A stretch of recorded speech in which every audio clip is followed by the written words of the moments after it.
제 발표는 전반적인 윤곽을 설명드리는 것을 첫 번째로 하고, 두 번째는 지금까지의 이론을 적용하면 이런 결과를 가져올 듯하다라고 말씀을 드리는 것이고, 지금까지의 로직이 적절한 것인가의 문제는 뒤에서 다시 아주 상세하게들 말씀을 해주실 것으로 생각이 됩니다.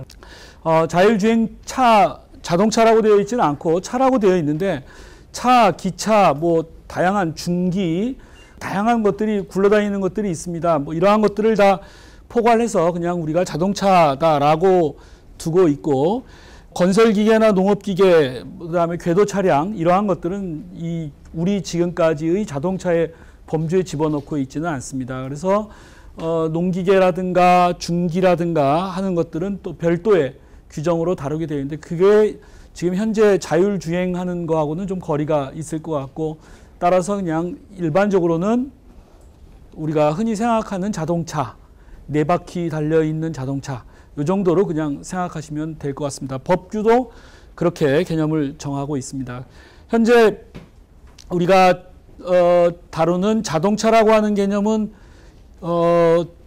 지금까지 당연히 사람이 움직이는, 작동을 시키는 거죠. 자동이라고 하고 있지만 여기서의 자동은 그 동작이 자동이라기보다는 원동력을 별도의 제3의 원동력, 뭐 사람이라든가 뭐 이런 걸 쓰지 않고 그 안에 들어있는 원동기를 쓴다라고 하는 측면에서 자동입니다.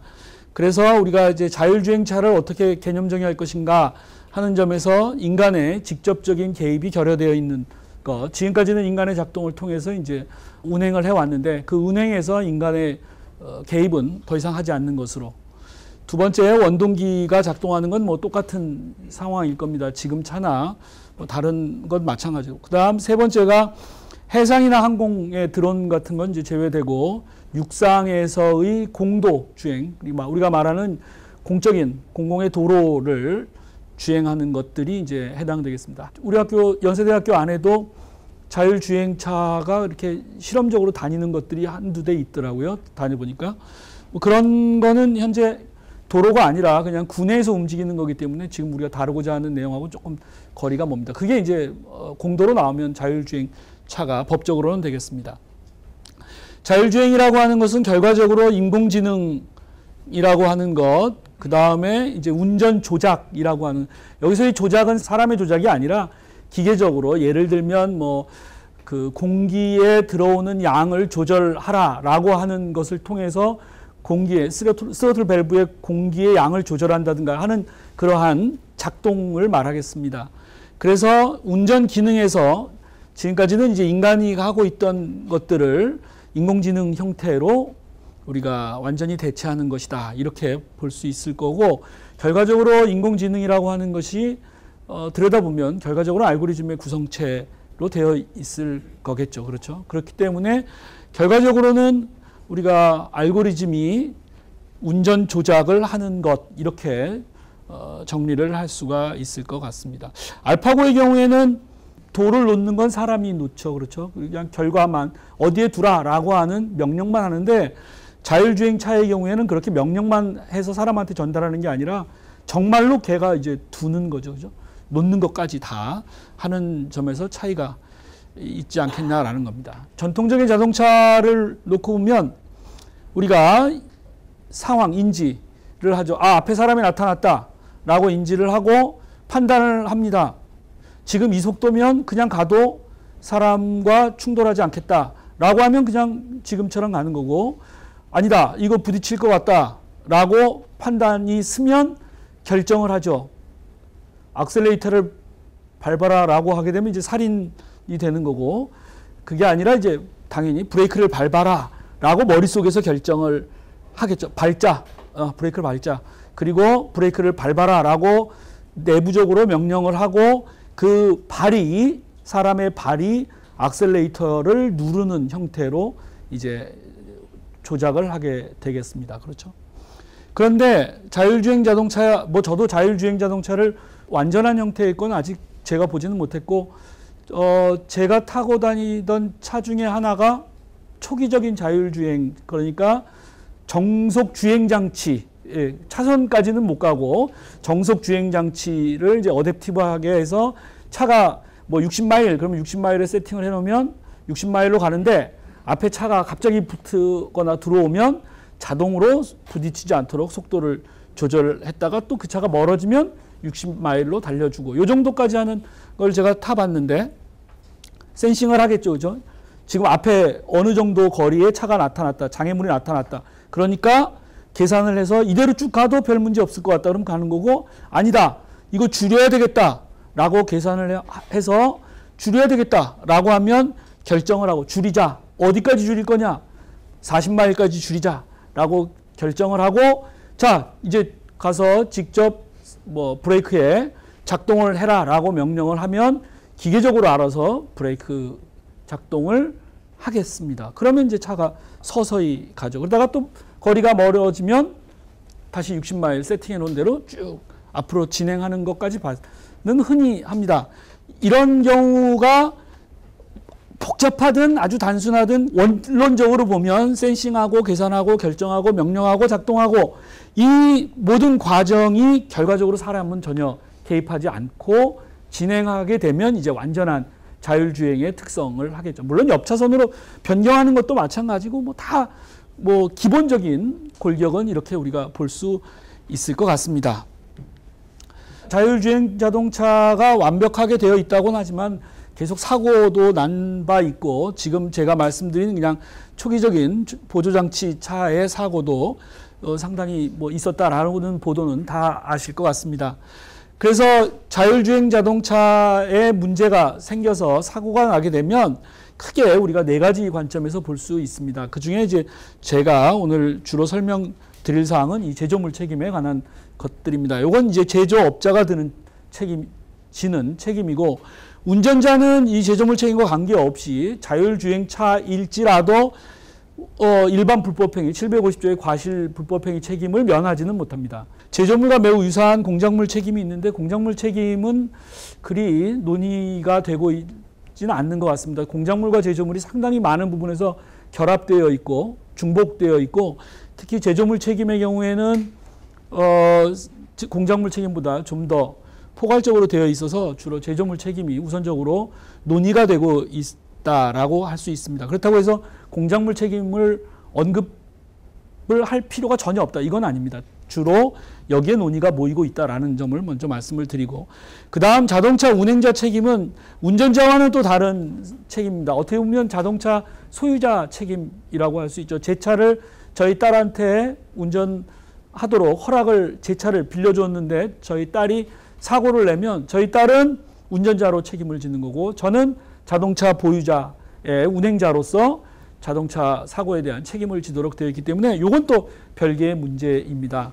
아마 자율주행차가 사고를 내면 자동차 소유자 직접 그 자동차의 운전자라고 할 수 있을 것인지는 아주 복잡한 문제를 다뤄봐야 되겠지만 그 차의 운전자, 그 다음 제조업자 이 셋의 책임은 각각 별개의 법적 근거로 다루어야 됩니다. 그 중에 이제 중요한 문제는 오늘 다루는 문제는 메이커들이 어떤 책임을 질 것이냐 하는 문제가 되겠습니다. 제조물 책임의 주체는 뒤에서 다시 설명을 자세히 드릴 수 있을 것 같고요.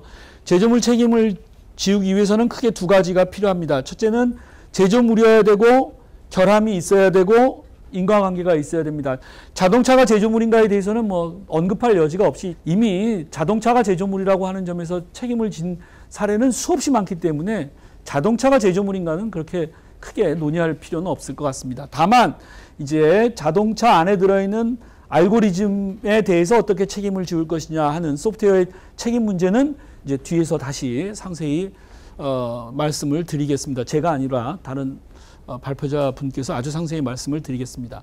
결함은 크게 네 가지 형태가 저희가 인정이 됩니다. 그래서 제조할 때 잘못한 것, 설계를 할 때의 결함이 있는 것, 표시를 불완전하게 한 경우, 그 다음 통상적으로 기대할 수 있는 안전성이 결여된 것, 이걸 우리가 이제 말하는 결함의 개념에 집어넣을 수 있겠습니다.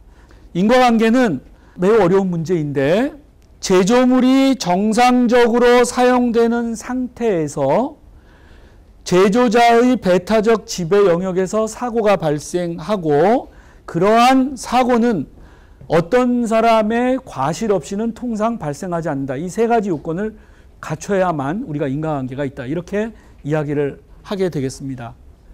이해하기 쉽게 설명을 드리면 인과관계와 관련된 케이스라고 할 수 있는 것 중에 하나가 저녁을 먹고 식구들이 다 앉아서 TV를 시청하고 있는데, 브라운관 TV를 시청하고 있는데 갑자기 브라운관이 터졌습니다. 뻥 하고.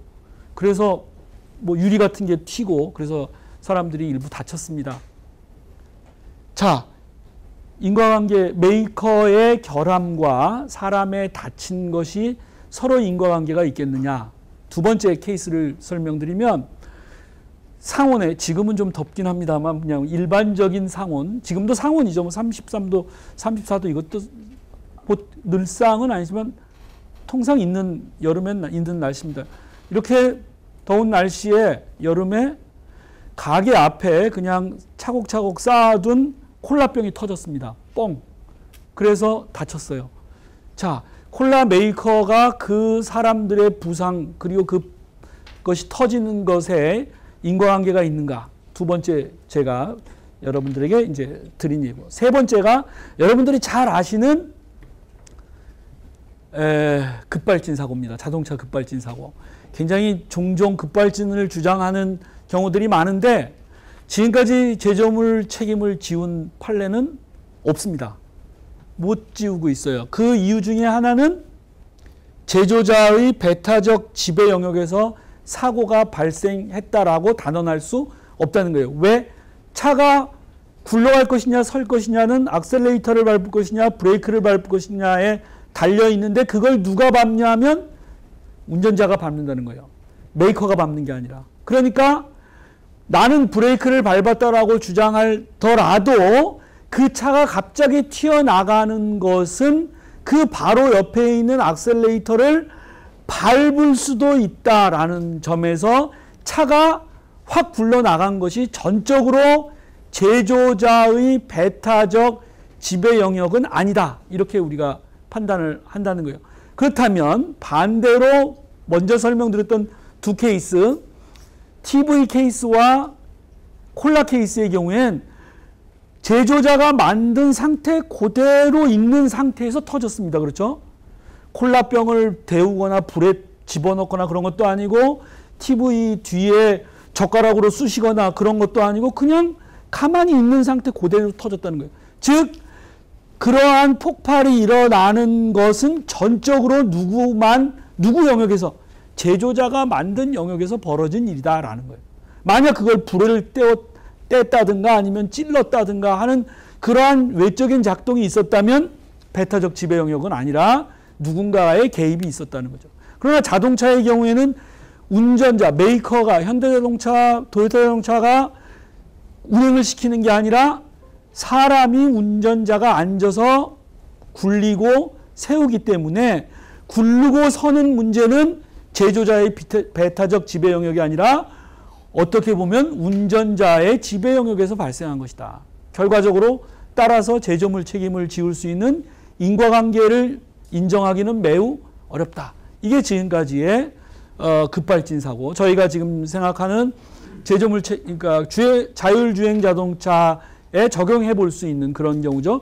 차가 갑자기 튀어나가도록 만들진 않았을 거 아닙니까? 악셀레이터를 밟으면 간다. 브레이크를 밟으면 선다. 살살 밟으면 조금 간다. 세게 밟으면 빨리 간다. 이런 로직이 다 있는데 그 로직을 벗어나 버린 경우에 제조자에게 책임을 지울 수 있을 것이냐? 안 되겠더라는 거예요. 왜?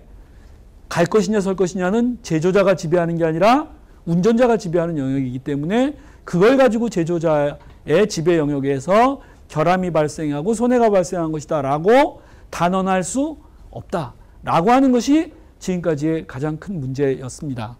그런데 문제는 자율주행 자동차가 등장하면 사람은 운전자와 승객이 구별하기가 어려워지고 다 앉아 있다면 그때의 운행은 전적으로 누가 지배하게 되느냐? 마치 보고 있는 TV나 콜라병처럼 전적으로 운행이 제조자가 만든 알고리즘에 의해서 이루어지고 있다고 한다면 그 운행은 제조자의 배타적 지배 영역에 들어 있을 수 라는 거죠. 즉 지금보다는 훨씬 더 높은 인과관계를 인정할 수 있는 여지가 커질 것이다. 그렇게 되면 어떻게 할 것이냐.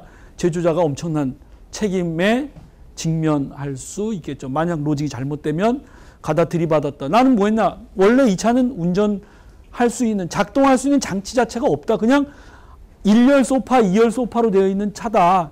단지 목적지만 누르고 빨리 할 것이냐 천천히 할 것이냐 뭐 그런 우선순위 뭐 이런 것만 누르고 앉아있으면 다 같이 그냥 굴러가고, 굴러가는 운행은 전적으로 제조자의 배타적 지배 영역에 있는 알고리즘에 달려있다 라고 한다면, 지금까지 우리가 급발진 사고의 경우에 제조자에게 제조자 책임을 지우지 못하는 가장 어려운 난점이 이 경우에는 풀리게 될 수 있다라는 점입니다. 상당히 큰 위험에 직면할 수 있을 겁니다. 여기까지가 제가 드리고자 하는 결정적인 지금까지의 로직입니다. 그러니까 지금까지의 논리를 전제로 한다면 자동차는 제조자다, 제조물이다. 자동차를 제조한 자동차 회사들은 제조업자로서 제조물 책임을 져야 된다.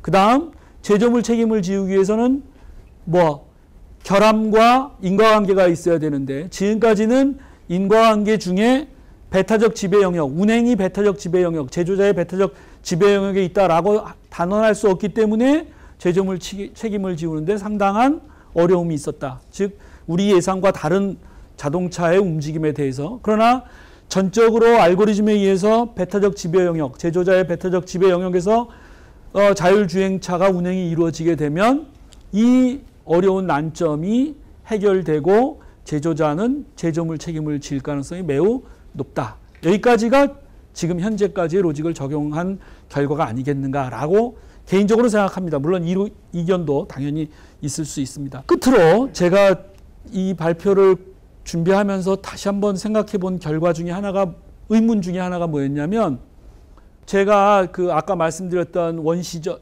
아주 초보적 그 어댑티브 크루즈 컨트롤 차를 타보니까 거기 뭐라고 써 있냐면, 이건 그냥 단순한 보조장치니까 이거 신경 쓰지 말고 정신 바짝 차리고 운전하고 언제든지 쓸 준비하고 있어라 라고 써 있더라고요.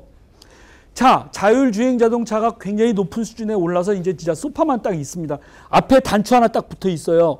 뭐라고 써 있냐면, 이거 내가 완전히 믿기는 좀 어려울 것 같으니까 이상하다 싶으면 빨간 버튼을 눌러서 세우세요 라고 써놨단 말이에요. 이건 보조장치입니다.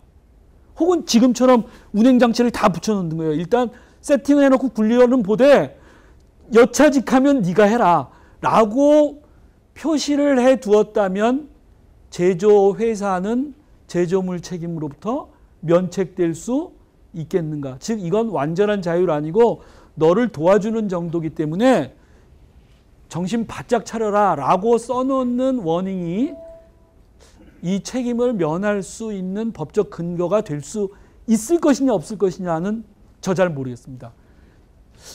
될 수 있을 것 같기도 하고 안 될 것 같기도 하고 그렇습니다. 그에 대한 논의는 뭐 다른 패널 분들끼리 많이 말씀해 주실 거다라고 생각하고 저는 발표를 마치도록 하겠습니다. 감사합니다.